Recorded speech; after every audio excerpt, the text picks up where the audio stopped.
Like many old Australian towns, most of Kapunda's houses are outwardly very charming. They sit comfortably, aged facades invigorated with paint and new iron. But some have inclusions that make them very hard to sell. The house was number 1 Chapel Street, I believe. And a few years ago, we had the opportunity to put the property on the market. And there were a couple of ladies that came through, and the house is virtually 2 stories, but the base story is underground. And this lady was really very, very frightened. After we'd shown her through, she just turned a very wider shade of grey and ran out of the building saying, "I can't stand the feel in here." The property was rented out for some time before we put it on the market, and it had nothing to do with my office, but it was rented out, and I believe that some of the people that stayed there said at night time there were some very strange noises, doors used to open and close, funny winds going through the place and whatever.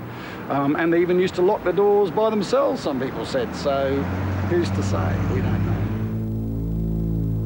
Sifting the secrets of this town, Kevin McNeil uncovered uncomfortable stories.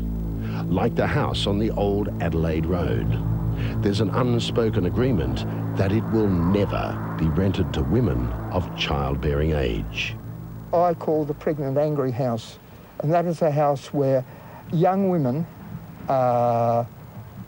who go to live there, if they become pregnant while they're there, there's a whole lot of very nasty poltergeist type activity which turns into something even nastier. When I say poltergeist, it means that crockery starts flying around the room and chairs get moved, etc. But eventually it gets to the stage where not only the oppression is so bad in the house, but the women will start to bleed from everywhere. And on one occasion, a woman was taken, bundled into a car by friends to head up towards the hospital, and by the time they got halfway up the road, up Main Street, the bleeding had stopped, and when they got to the hospital, they couldn't find any reason why she should have been bleeding in the first place. Some of the spirits here are malevolent, desirous to do evil to others. But many seem just to be seeking solace that avoided them in life. It's around 12:30, 1 o'clock. There's a nudge on the end of the bed, and it woke me up. And to find out it was a child about, I suppose, 9, 10 years old, in a white gown, long blonde hair, probably all past halfway down her back, and just nudging the end of the bed. I got home, and Barry's as white as a ghost, hiding under the bed covers. And he just said, "How long you been home?" I said, "Well, I've just walked in the back door." He said, "No, you haven't. You've been here for a long time, haven't you?" I said, "No, I just walked in the back door." And he said, "Well, there's somebody in the house." For Barry and Margaret Jarvis, there's no escaping their ghost. 4 times they've moved house, and so has it. As Barry said, she takes 6 to 8 months and she finds us. I don't honestly know. She's still here. Why? I don't know. When she'll go, I don't know. As I said, we've never gone into it any further because she's never done us any harm. It seems the ghost's lifelong attraction is the Jarvis's daughter.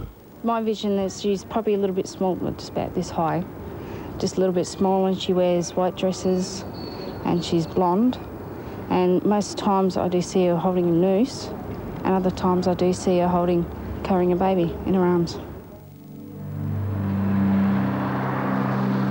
Perhaps it's this small town's matter-of-fact approach to their ghosts that allows Kapunda to go about its business untroubled. But it doesn't answer the question, why Kapunda and why so many ghosts? One theory that's been espoused around the place is that because of the height of the water levels and the amount of metal that's there, basically a magnetic attraction type thing has been created. Strange things just keep piling up. On the first night, we captured this impossible image at sunset. It is not the moon. Not a flare. It's not a flare. There's not a flare because I'm panning. Here we get a... Wow. Not a flare. My handheld digital camera switched off at the exact moment I had a very strange encounter. And then, when I tried to explain what happened, the camera suffered electrical interference in the same location and at the precise time that I mentioned the encounter. But there's nothing wrong with the camera. And the sounds, just to clarify, those light flashes, they weren't always 3. Sometimes they were 3, 2, 1. The zoom on the shot you are now watching operated of its own accord. It was later discovered the electric zoom control was not connected to the camera. And what is the explanation for this? Photographs of the old Catholic manse. The family that lived here swears it's haunted and took these photos. Experts are at a loss. Same too with these shots from the cellar of the North Kapunda Hotel. What are those smoke-like images?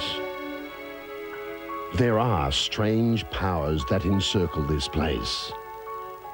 But why are these people so at home, so comfortable with their ghosts? Perhaps it's because they have no choice.